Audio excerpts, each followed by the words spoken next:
So without further ado, I'm going to introduce our Government Chief Information Officer. So that's CJ Ritchie, and she's a recognized change leader who has served BC's Associate Deputy Minister, served as BC's Associate Deputy Minister and Government Chief Information Officer since January 2018. She leads the Office of the Chief Information Officer and improves government services with the development of a corporate strategy for digital government in BC.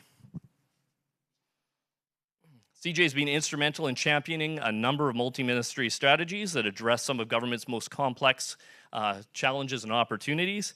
These include leading the development of a mental support and health strategy on behalf of government, the first BC tech strategy to support and accelerate growth of BC's technology sector, and an economic development strategy for the job creation in the Ministry of Jobs, Trade and Technology.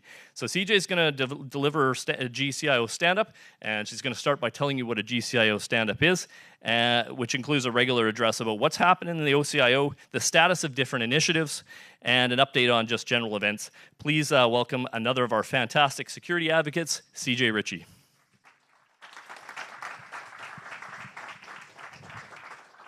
Thank you, Gary. So I was just in the sponsor room with Gary, chatting him up and generally just distracting him when somebody came in and said, "They're finished, Gary." I've never seen Gary move that fast, ever. He bolted out of there like he was shot from a cannon. It was great. What is a GCIO stand-up? So these have evolved over my career. They used to be stand-ups before I was the GCIO. And it used to be CJ wandered down to whatever floor where the staff were on a regular basis and stood at the water cooler and just chatted them up, top of mind thoughts. As you can see, they've become a lot more formal than that, and they involve lights and cameras. And if we work our way up to a wind machine, I'll be actually pretty happy with that. So a GCIO stand-up is really just an opportunity for me to connect directly with staff and give them a bit of a day in the life and what's been going on in the last weeks or months since I chatted with them last, and a bit of a view of what's going on and what work is evolving now. And so, as everybody knows, my top of mind thoughts always include a digital strategy. And so that digital strategy is evolving and the work is underway now. One of the things I can tell you is that I underestimated that this would be this hard. Change is hard. I felt like I came to this job and had been talking about and thinking about a digital strategy and the work we needed to do in government for a long time.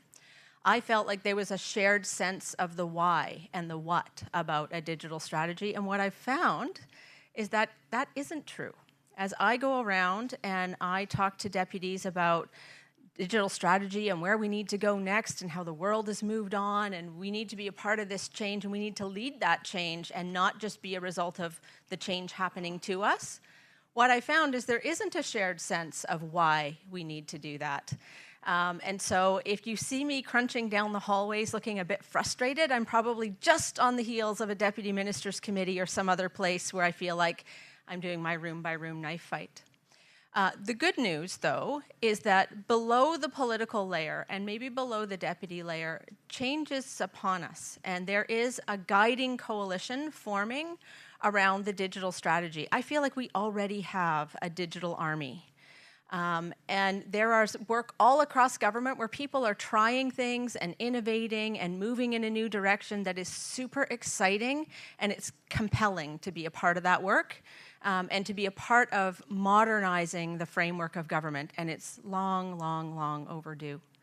And so that is the best part of my day, is when I get to go out and find one more project or one more digital exemplar or one more place, whether it's in the social sector and the placement mapper that MCFD is working on, or whether it's some of the stuff I'm going to tell you about this morning.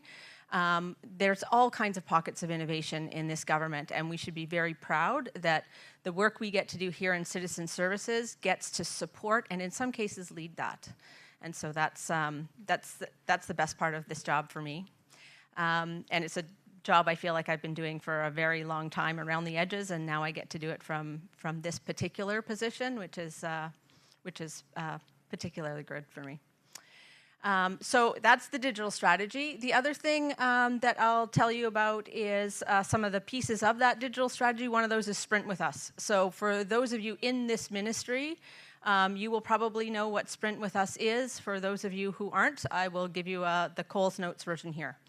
So Sprint with Us is one of a suite of things in a new way to look at procurement.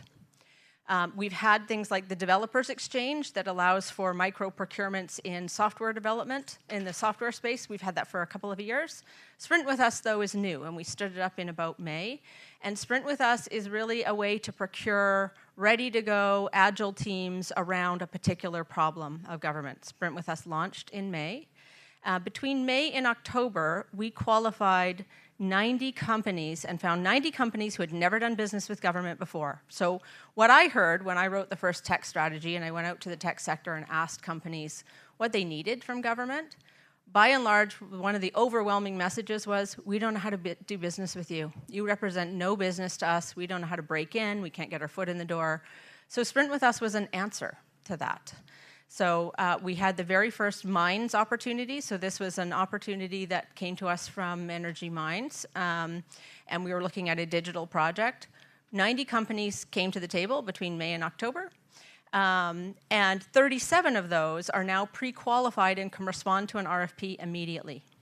The Sprint with Us mining project, the digital mines project, was closed and contract awarded in 17 days.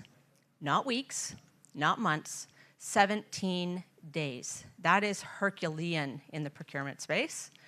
And for about a $15,000 pursuit cost, so Sprint with Us is gated. You as a company spend a little bit of money and you get to the next gate, and then you spend a little bit more if you get through that gate, and you spend a little bit more. So they got a $1.5 million contract for a $15,000 spend for their company. That's a pretty good ROI if you're a little tech company. So Sprint with Us is something we're very proud of in this ministry and is part of a larger suite of services that will come out of the procurement reform strategy. If you haven't seen that procurement reform strategy, you can find it online. And Sprint with Us is a part of the Continuous Service Improvement Lab that we run here, which is a special place where we have little startup opportunities, whether it's Sprint with Us or other business issues that they want to work with in the lab. And it's also worth checking out. We've taken a number of our political leaders through that lab, and they're always astonished that we have this thing in government. So it's something we're very proud of. I also have a couple of updates on the enterprise services side. We are, as people in government will know, we are rolling out the workstation refresh. And so we're looking at refreshing. We used to do this on sort of a, what was the schedule, Ian, every 3 years, every 4 years? Every 5 to 7. Oh, that's sad. Every 5 to 7. Now it's a rolling refresh. And I'm actually going to have Ian come up and talk about the workstation refresh and the ServiceNow. Normally stand-up is just random CJ thoughts, but this is better coming from Ian since he's the lead of enterprise services. So I'm going to ask him to give you those bits, and then I'll chat with you a bit more. Come on up.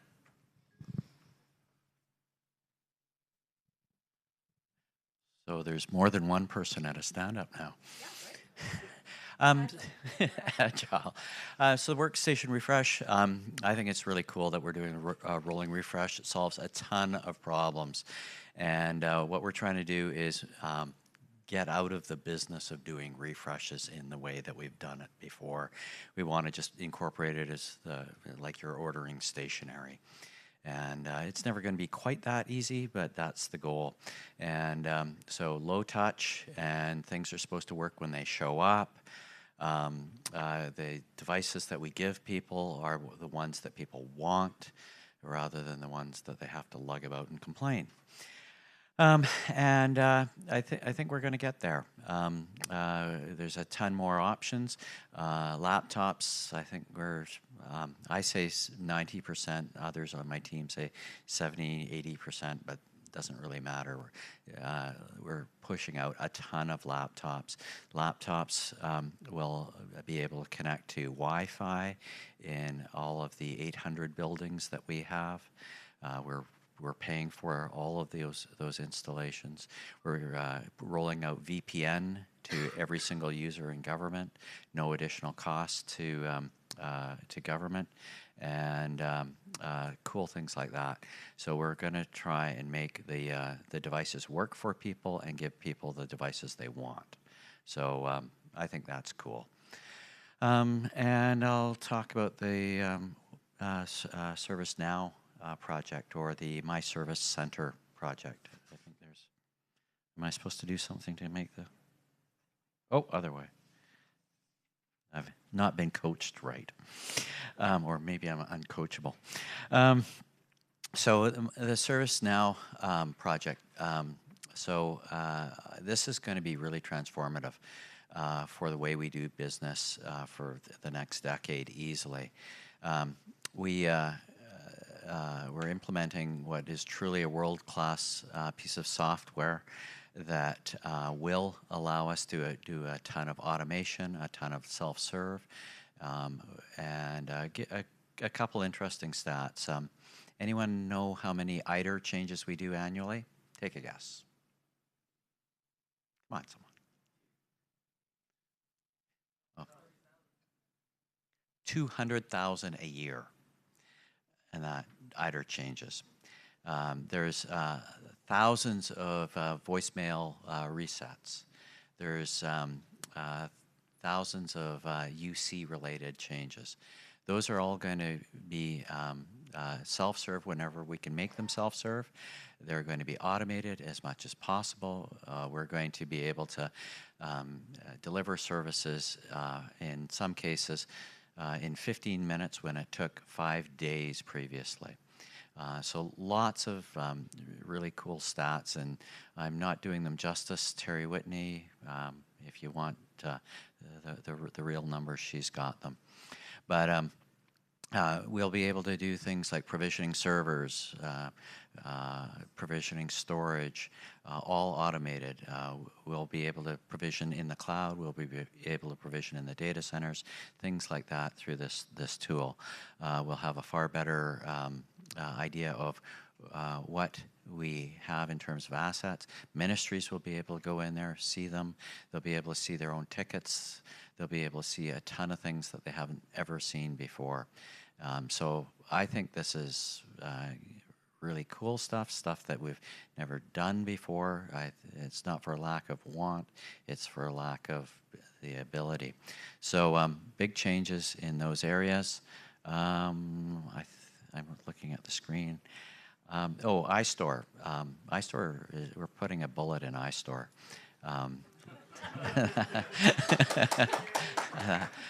That's the second time people have just spontaneously. Oh, did you? Okay. Well, you did it for sure. Yeah. So we're putting a bullet in iStore. iStore served its purpose. We're going to continue to do all the accounting required things that iStore did, but it didn't really do a great job of the user interface. And we're going to solve that problem, but keep the core bits that iStore did well there. I think that when that launches, there will be some sort of party you'll all be invited to. Anyhow, I think it's over to CJ. Thank you. Thanks, Ian. So under the banner of other work that just happened, at the end of September, which seems like a long time ago now, but it actually wasn't that long ago, I was in Whitehorse. So I sit on a public sector council of CIOs, the CIOs all across Canada. And we were in Whitehorse to talk about what each of us were up to in our jurisdictions. And BC's been pushing really hard on the idea of the digital identity and the digital identity architecture baked into the services card, and making sure that all jurisdictions have that same standard of identity. And the dream is that we would have this pan-Canadian trust framework and interoperability to verify government-to-government credentials of people and businesses and things. So the dream is you live in Ontario, and you have a health card, and you have a driver's license, and maybe you have a business license, and you move to BC, you should be able, on the basis of BC being able to verify your credentials and your identity with the government of Ontario, all of those things are issued to you. You don't need to run around, you don't need to go wicket to wicket and drag your pieces of paper with you, you don't have to wait weeks or months. So where we're really moving is the idea of this digital confederation of Canada. And BC and the work we've done in the identity management baked into the services card is leading the pack. So we were talking in Whitehorse about creating something we're calling the Whitehorse Declaration. That will be a declaration about digital identity and what it means to have level 3 identity and authentication built into a card where you can identify uniquely by citizen. And that will go all the way through the deputies. The deputies will meet on this in December, and it will go all the way to the clerk's meeting, I believe, in January. And we'll be asking them to sign that declaration so we can begin the work on the digital confederation of this country. And so that's what we were doing up there. I also got to see a grizzly bear, which was very cool since it wasn't very close and I was inside the safety of a tour bus. So that was Whitehorse. I landed back from Whitehorse, and I think the next day, or the day after that, was OCIO Connect. So some of you may have been at the OCIO Connect conference. That's our 2-day conference internal to government. And one of the very best parts of that conference this year was the digital showcase at the end. So this was a showcase of all of the digital exemplars of projects across government that are innovating and leading the way on what it means to be digital in government today. And I had numerous people come up to me and say how much they loved that digital showcase and how they came away feeling proud to be a public servant. So that's definitely something we will replicate next year. And our deputy was so overjoyed and enthused and beyond excited at the end, she committed to doubling the size of that conference for next year. So we are currently planning next year's conference and looking at options to double its size and bring in more partners and bring it upstairs and add more people and more venue and more excitement. So that work is underway now. And under the banner of work that's happening right now, on the digital strategy, the Digital Service Delivery Unit team is out and working with our partners in Deloitte to look at the digital readiness across government. So interviewing folks in every single sector, justice, education, health, et cetera, to get a read on where are they in their own digital journeys. Are we further ahead in some sectors than others? What do they need from us here in the OCIO in terms of platforms and support and commitment to keep that work going? And thinking through things like how will we line up the IMIT investment criteria. So today things go through the Capital Investment Board, sometimes they go to Treasury Board, and with great intentions and all good purpose, people make the best decisions of the day. But there's no set criteria on what makes good IMIT investment, what are the purposeful things we want to invest in as we pursue digital, and what are maybe the things we don't want to invest in, like maybe a separate identity management solution for a ministry. And so we're looking at how do we align that criteria differently so that we can make sure we're all lifting in the same direction as we pursue digital. So that work's underway for digital strategy. We're also looking at data roadmap. So some of you will now be aware that the Integrated Data Division moved from the Jobs, Trade and Technology Ministry into Citizen Services and is now resident in the OCIO. And they have an integrated data council. This is a data council of data people across government. Did you know we had that? I didn't know we had that. And so the data council was a little bit underutilized and maybe underloved. And so we've tasked them with putting together a data roadmap, an 18-month action plan on what we need to do, what are the barriers in the way, and how can we move to a place where we have integrated data that can safely flow over organizational boundaries. The problems we're trying to solve now need integrated data. Data is a critical component of the digital strategy. It doesn't move without it. You can't do anything to deliver better service. You can't have evidence-based policy. You can't design solutions to the problems that government's trying to solve, whether it's wildfire, opioid crisis, or anything else without data. It's the thing that makes it move. And so we believe that data is the lead domino in the digital strategy. And so we're looking at what the 18-month action plan looks like to begin to really remove some barriers and think through how we pursue an integrated data strategy for this government. So those are the two. And the other thing that just happened and is still going on today, some of you may have witnessed quite a spectacle on Halloween Day in the atrium. Because our deputy, so we have for those of you who are outside of government, every fall, government runs the PECSF campaign, the Public Provincial Employees Community Services Fund campaign. And we fundraise for a couple of months, and then those funds go to a variety of charities, everything from the Boys and Girls Club, the United Way, a number of community charities. And this year, they decided that they would pit deputies and executives against other executives in government. So we have a little competition going on with the Social Development Poverty Reduction Ministry. And on the basis of that competition, and our deputy being a wee bit competitive, she decided that the executive should reenact the Thriller video, complete with dancing zombies for like the full 5-minute dancing segment. So me and my executive colleague and some of our executive directors met in the creepy basement of this building evening after evening after evening and on weekends to try and move like Michael Jackson. It was a bit tragic. So there is now a viral video. If you haven't seen it, it will probably pop up on your screen 5 minutes after this now, where we reenact the Thriller video complete with the Vincent Price voiceover courtesy of one Gary Perkins. And it has driven our PECSF participation rate, and it has driven a lot of conversation around the water coolers of government, who couldn't believe that an executive would pursue such an ambitious task and actually somewhat pull it off. So if you haven't seen the video, I encourage you to look. I've checked on our PECSF numbers today. We are currently beating SDPR. Yep, so we are at 544 when they are to 491. So we have a little bit of a margin over them, and we have until the end of this week, Rhonda, to keep our donations. Oh, okay.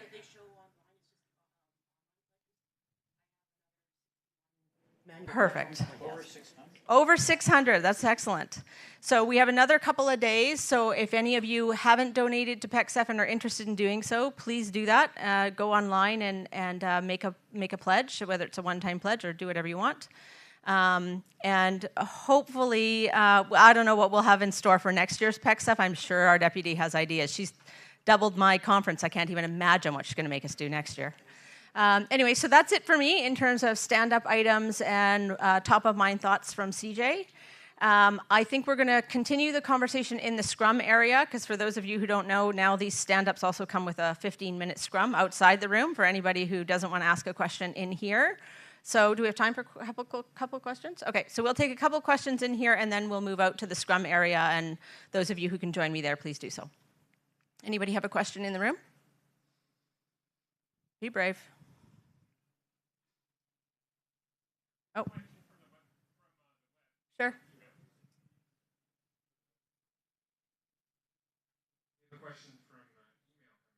Someone Okay. was asking. Just hoping I can answer it. Any words on open source strategy policy in the BC government?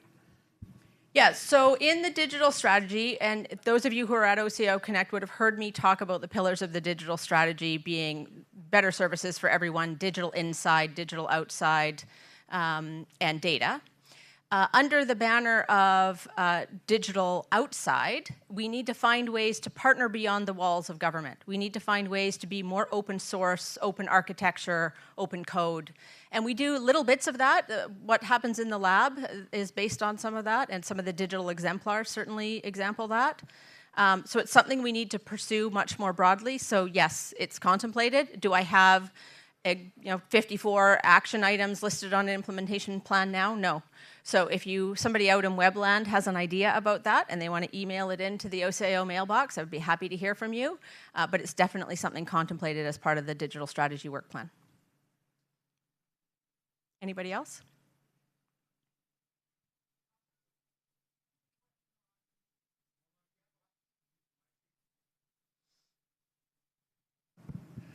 A quick question on DevOps. Are you looking at a DevOps development with security included in it, along the programming with security by design? Do you have a DevOps development with security in mind by plan? Yes.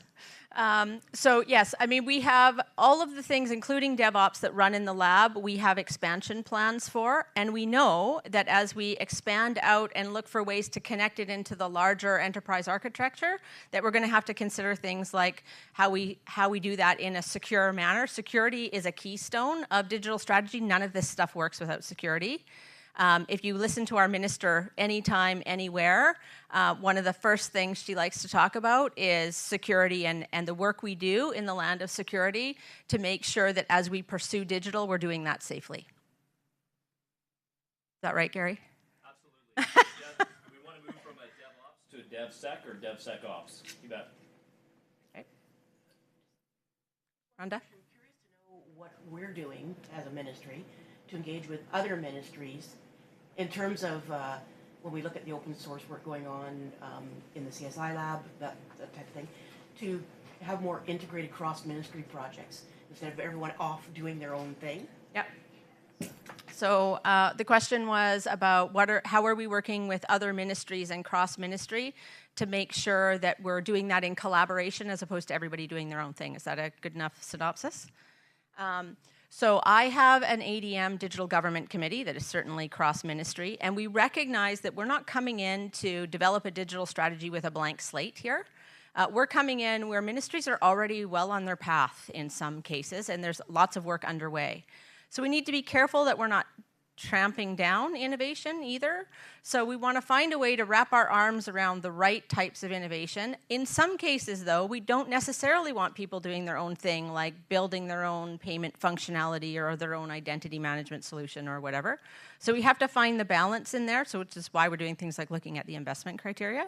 But we also, as we go out and validate, so that's the next phase we're moving into with the digital strategy, is how do we go out across government and talk to all of the ADM committees and all of the working groups and all of the 590,000 people who will care to gather their input, validate the strategy that we have, but also be gathering the raindrops of innovation and collecting up the pieces that maybe we need intel on about what we maybe don't want to pursue anymore.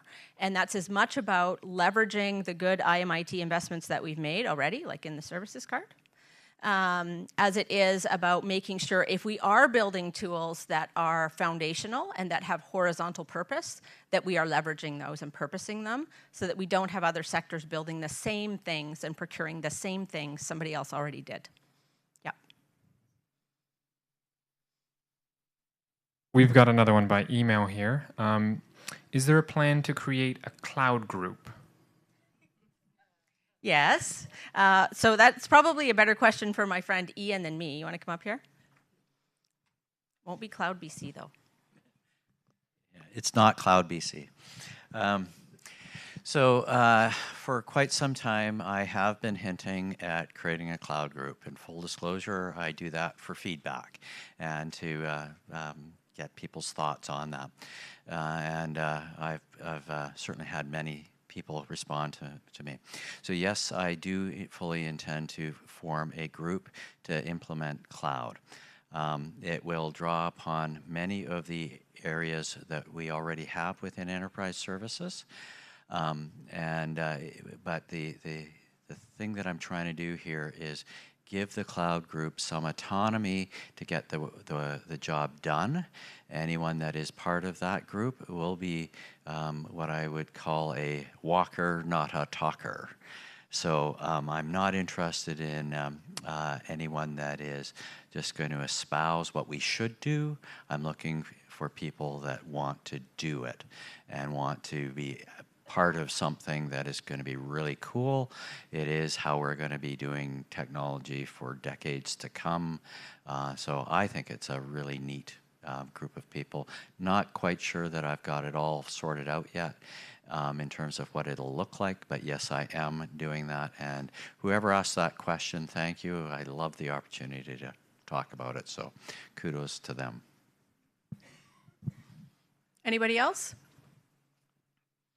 Okay, seeing no hands and seeing nobody waving at me from the webcast area, we'll move to the Scrum area and we'll continue the conversation for anybody who wants to come. Perfect. Thank you very much.